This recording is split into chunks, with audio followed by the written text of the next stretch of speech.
नमस्कार मैत्रिणींनो, प्रेमाच्या रसोई चॅनलवर तुमचं स्वागत आहे। तर मी एक कलिंगड घेतले मोठं, तर आता आपण त्याला कापू। हे बघा, कापून त्याचे असे हे लाल भाग आहे ना, हा काढून टाकायचा।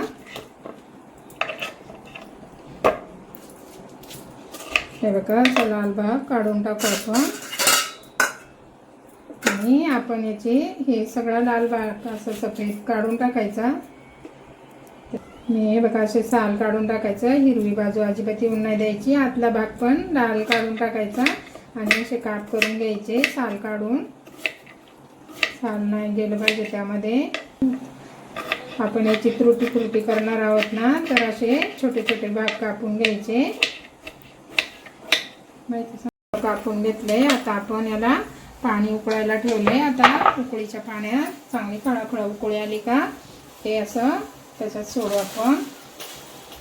चांगली उकळी येऊन द्यायची, नंतर पाक करायचा। त्या पाकामध्ये चांगले 7-8 मिनिटं उकळून द्यायचं। टरबूज हे उन्हाळ्यात खाल्ले जाणारे अतिशय पौष्टिक आणि पाण्याने समृद्ध फळ आहे। टरबूज खाण्याचे फायदे असे आहे की टरबूजामध्ये पाण्याचे प्रमाण जास्त असल्यामुळे शरीरातील पाण्याची जी कमतरता आहे ती भरून काढते। लाइकोपीन आणि पोटॅशियम हृदयाच्या आरोग्यास मदत करतात। हृदयासाठी खूप चांगलं असतं टरबूज। त्याच्याने व्हिटॅमिन सी असतात, त्यामुळे प्रतिकार शक्ती जी आहे ती मजबूत होते। त्याचबरोबर व्हिटॅमिन ए आहे, जे डोळ्यांचे आरोग्य सुधारण्यास मदत करते। हे आपली त्वचेसाठी सुद्धा खूप फायदेशीर असतं आणि ह्याने पचनसुद्धा सुधारते। आणि शेवटचं म्हणजे हे जे कॅलरी कमी आणि पोट भरल्यासारखे वाटते, त्यामुळे हे वजन नियंत्रणात ठेवण्यास मदत करते। बघा, आपण 10 मिनिटं झाले। थोडासा कलर चेंज होईपर्यंत हे करायचं। थोडंसं शिजलं का बघायचं, असं फुटलं का आपण आता काढून घेऊ। आणि आपण आता पाक करायचा, त्या पाकामध्ये हे टाकायचं। हे बघा, मी चाळणी काढून घेतले।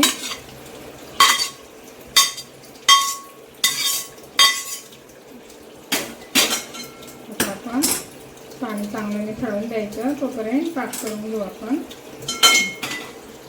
बघा, आता आपण साखर टाकू।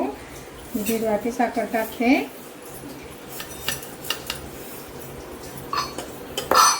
आणि साखर भिजेल एवढंच पाणी टाकायचं। 1/2 वाटी पाणी घेतले आणि याचा आपण आता पाक करू। पाक झाला का मग त्या फोडीमध्ये टाकायचं। का असं सतत ढवळत राहायचं, आपल्याला चांगला पाक करून घ्यायचा आहे।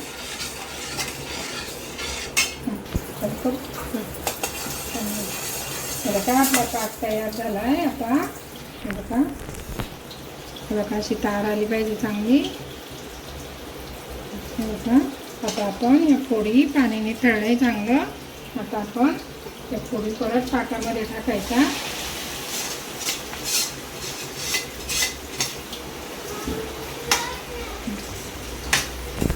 चांगलं मिक्स करून घेऊ आपण। परत थोडा वेळ 2 मिनिटं पाकात शिजून द्यायच्या। बघा, असं झाले। आता आपण असं काढून घेऊ। आता 4 कलर आहेत ना आमच्याकडं, मग 4 हे करते।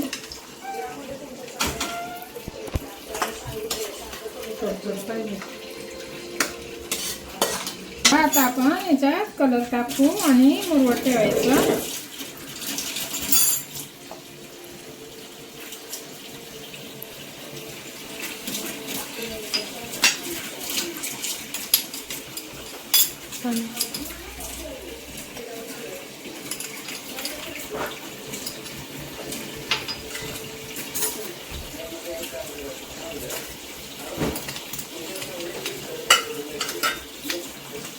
हिरवा कलर आहे। आता चांगलं मिक्स करून घ्यायचं सगळं।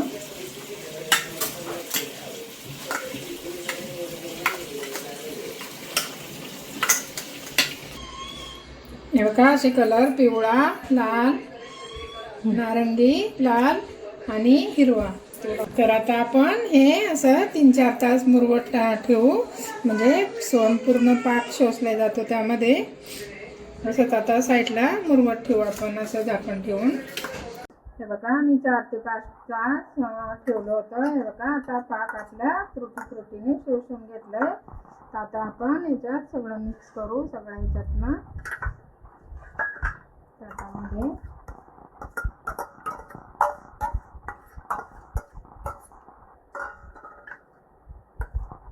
सगळं एकत्र करते.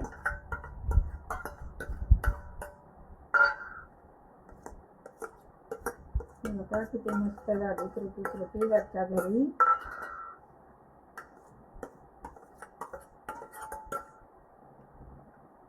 कलर पण छान आहे. तुम्हाला जर आवडली तर लाईक करा, शेअर करा.